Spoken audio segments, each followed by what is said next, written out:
మీకొక విషయం చెప్తే ఆశ్చర్యపడతారు. ప్రతి డబ్బు వచ్చే బిజినెస్ లాభంలో ఉండదు. అదెలా? అందుకే ఆర్ఓఐ అనే విషయం చాలా ముఖ్యం. ఆర్ఓఐ అంటే రిటర్న్ ఆన్ ఇన్వెస్ట్‌మెంట్. సింపుల్‌గా చెప్పాలంటే మీరు పెట్టిన డబ్బుకి ఎంత లాభం వచ్చింది అనేది. ఒక చిన్న ఉదాహరణ తీసుకుందాం. మీరు ఒక ఫిష్ ఫార్మింగ్ బిజినెస్ మొదలుపెట్టారు. మీ ఇన్వెస్ట్‌మెంట్ ₹1,00,000. కొన్ని నెలల తర్వాత మీరు ₹1,50,000 సంపాదించారు. అంటే మీ లాభం ₹50,000. ఇప్పుడు ప్రశ్న ఏంటంటే, ఇది మంచి ఇన్వెస్ట్‌మెంటా? ఇక్కడే ఆర్ఓఐ ఉపయోగపడుతుంది. ఆర్ఓఐ సమానం లాభం భాగం ఇన్వెస్ట్‌మెంట్ గుణితం 100 అంటే 50,000 భాగం 1,00,000 గుణితం 100 సమానం 50%.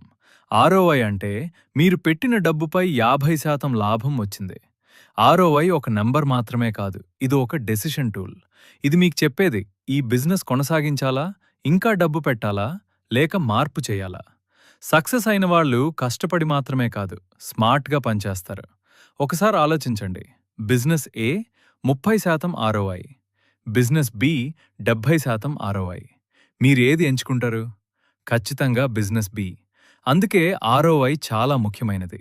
గుర్తుపెట్టుకోండి, రెవెన్యూ అంటే చూపు, ప్రాఫిట్ అంటే స్థిరత్వం, ఆర్ఓఐ అంటే నిజమైన ఫలితం. మీరు బిజినెస్లో గ్రో అవ్వాలంటే డబ్బు సంపాదించడం మాత్రమే కాదు, మీ డబ్బు ఎంత బాగా పనిచేస్తుందో చూడాలి. అదే అసలు గేమ్. ఇలాంటి మరిన్ని బిజినెస్ వీడియోల కోసం ఫాలో అవ్వండి.